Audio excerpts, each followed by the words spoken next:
Bom dia, são 7h30, quarta-feira, 19 de novembro. Essa é a TV Senado. Eu sou André Ricardo e você assiste agora ao Senado em Dia.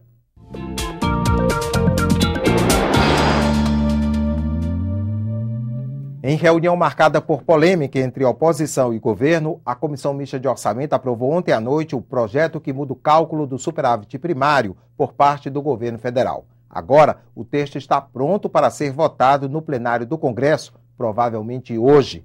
Em seu parecer, o relator da proposta, senador Romero Jucá, rejeitou as 80 emendas apresentadas à matéria. Hoje, 19 de novembro, é o Dia da Bandeira, representação gráfica do país. A nossa bandeira é protegida por uma lei tão severa que o povo já decidiu que não é preciso tanto rigor com um dos símbolos nacionais. Quem conta essa história e outras da bandeira do Brasil, seu formato, cores e dizeres, é a repórter Glauciene Lara.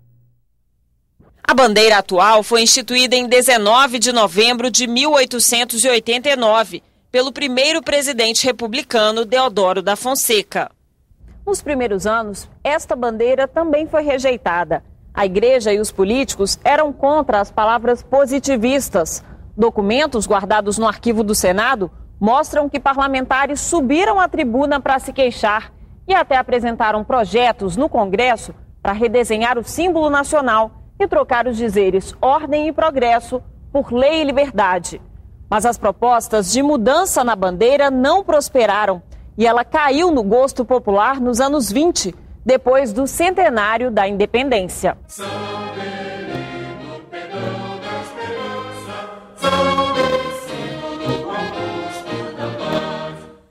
Música e letra ajudaram a popularizar a bandeira.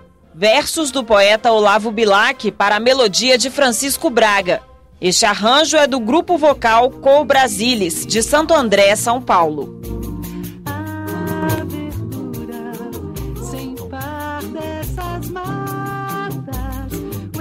O hino fala em verde das matas, mas não é daí que vêm as cores da bandeira. O verde das nossas matas e o amarelo do nosso ouro nada mais são do que uma construção republicana para tentar se sobrepor ao símbolo, ao simbolismo do Império. Verde e amarelo vem da Casa de Bragança e da Casa de Habsburgo. E o losango é um símbolo feminino em heráldica. Então, nesse sentido, foi uma homenagem que Dom Pedro I fez à sua primeira esposa, a Imperatriz Leopoldina. Como todo símbolo nacional, a bandeira tem regras fixadas por um decreto de 1971. Na confecção é preciso seguir as proporções, na hora de expor também. A bandeira é obrigatória em todos os prédios públicos e aqui na Praça dos Três Poderes. O mastro tem 100 metros e a bandeira 20 por 14. É trocada todo mês e até para descartá-la existe um procedimento. Na hora que você retira a bandeira do mastro, que ela não pode encostar no chão. Qualquer pessoa pode entregar dentro dos quartéis. Aí dentro do quartel é que há a solenidade da queima. O decreto proíbe o uso comercial da bandeira, como nas roupas e outros produtos. Mas não é o que a gente vê na Copa do Mundo, nas manifestações, no dia a dia. É interessante a utilização da bandeira de qualquer maneira, desde que você trate ela com respeito e mantenha o desenho original, que é um símbolo. O representante do Conselho Nacional de Relações Públicas é a favor de mudanças na lei. Existe um estudo dentro do Congresso Nacional para modificar essa lei.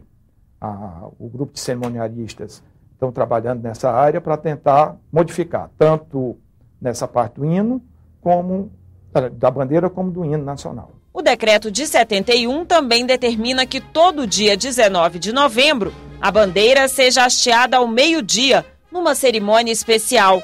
No Congresso, o evento é aberto ao público. Recebe o afeto que se encerra em nosso peito juvenil,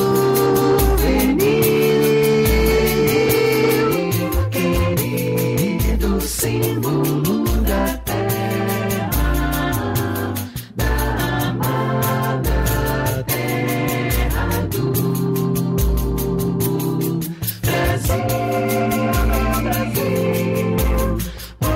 Brasil. A cerimônia do Dia da Bandeira, nesta quarta, na rampa do Congresso, começa às 11h40 da manhã. A TV Senado vai transmitir ao vivo. A Comissão de Constituição e Justiça analisa daqui a pouco, às 9 horas, uma pauta com 24 propostas, entre elas o projeto que trata com rigor o vandalismo nas manifestações e o que reintegra funcionários demitidos da Caixa Econômica Federal. O projeto que determina a reintegração de funcionários da Caixa Econômica Federal, demitidos entre 95 e 2003, é de autoria do senador Inácio Arruda. Segundo ele, nesse período, a direção da empresa perseguiu funcionários e muitos foram obrigados a pedir dispensa. O governo é contra o projeto, alega que não houve arbitrariedades e que esses funcionários não tinham estabilidade. O segundo item da pauta da Comissão de Constituição e Justiça é o projeto do senador Armando Monteiro, que tipifica o crime de vandalismo. O relator, senador Pedro Tax, optou por agravar as penas de crimes já definidos no Código Penal, quando cometidos em manifestações populares. O senador Randolfo Rodrigues é contra a proposta, alega que é um atentado à liberdade de expressão e, por isso, apresentou um voto em separado. Também hoje a comissão vai ouvir o almirante de esquadra Carlos Augusto de Souza, indicado para o cargo de ministro do Superior Tribunal Militar. O plenário do Senado aprovou nesta terça-feira as propostas de 2 adolescentes para melhorar a educação no Brasil. Os projetos vão agora para a Câmara dos Deputados. O primeiro projeto foi apresentado em 2011 pela jovem senadora Adriele de Souza, da Bahia. O texto torna mais clara a Lei de Diretrizes e Bases da Educação e obriga a presença de professores qualificados nas escolas públicas. É, portanto, um dia histórico em que nós recebemos os jovens senadores, fizemos pela manhã uma sessão e agora vamos votar o primeiro projeto proposto por jovem senador. A segunda proposta é da jovem senadora Rafaela de Souza e Silva, do Mato Grosso. A matéria determina que as escolas identifiquem os alunos com baixo desempenho no primeiro bimestre de cada ano, para inseri-los em programas de recuperação. Um trabalho de reforço escolar, mas também sugeriu a visita de educadores ao ambiente familiar. E, por último, a possibilidade de ser avaliada por um apoio psicológico. Então é exatamente isso que a nossa escola precisa. O ministro Luiz Roberto Barroso, do Supremo Tribunal Federal, negou o pedido do Congresso para ter acesso aos depoimentos de delação premiada da Operação Lava Jato. Ele alegou que a delação é restrita ao juiz, ao Ministério Público, ao delegado e aos advogados do caso. Foi a segunda vez que o Supremo negou acesso aos depoimentos. Eles só serão divulgados depois que o Procurador-Geral da República, Rodrigo Janot, concluir as investigações e oferecer denúncia ao STF. E não há prazo para que isso ocorra. A negativa do STF chegou depois que já havia terminado a reunião da CPI mista da Petrobras nesta terça-feira. Os parlamentares aprovaram a quebra do sigilo fiscal e telefônico do tesoureiro do PT e a convocação de vários executivos, entre eles um dos presos pela Operação Lava Jato no fim de semana. Os parlamentares vão ouvir Renato Duque, ex-diretor de serviços da Petrobras, Hildo Sauer, ex-diretor de Gás e Energia, e Sérgio Machado, presidente licenciado da Transpetro. Decidiram também reconvocar Nestor Cerveró, ex-diretor da área internacional da empresa, e fazer um confronto entre os depoimentos de Cerveró e Paulo Roberto Costa, para apurar contradições. Alguns governistas foram contra a cariação. Nós já fizemos audiência pública com o senhor Paulo Roberto Costa e aqui ele avocou o princípio que ele pode, constitucionalmente, por decisões do Supremo Tribunal Federal, em ficar calado. Não precisamos estar gastando o dinheiro público transportando pessoas que foram presas. Eu estou disposto, viu, deputado, até fazer uma cota ou pagar do meu bolso a passagem, se for de fato pesado, a dispensa do Estado. O grande embate entre governistas e oposição foi a quebra de sigilo do tesoureiro do PT.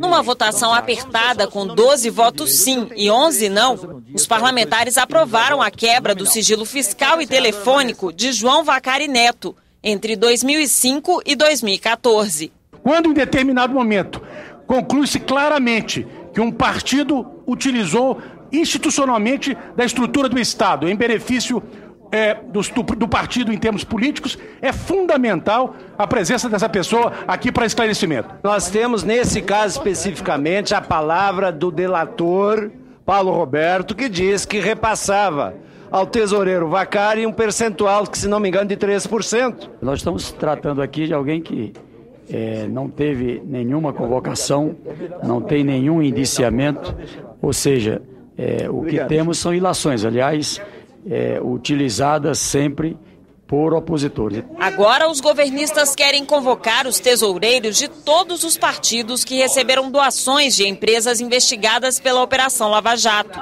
O pedido aguarda votação. Todas essas empresas que estão envolvidas deram dinheiro para todos os partidos, sem nenhuma exceção.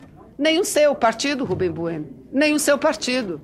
E deram legalmente. O presidente da CPI mista acredita que os documentos da quebra de sigilo de Vacari chegam à comissão até o fim do ano. As quebras de sigilo serão feitas imediatamente como forma regimental, como manda a lei.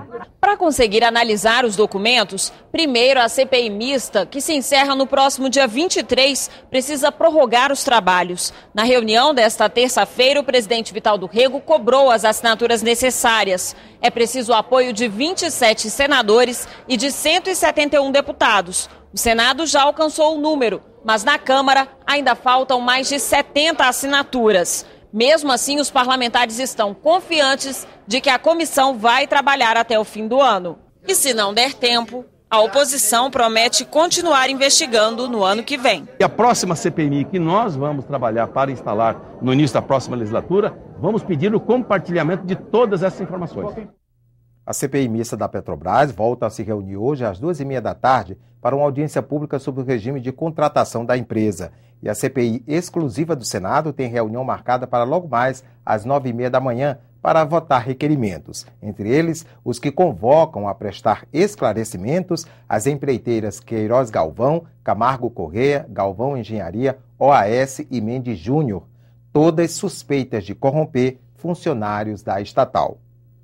Ficamos por aqui. No decorrer do dia você acompanha outras informações nos boletins do Senado agora. Enquanto isso, continue assistindo a nossa programação.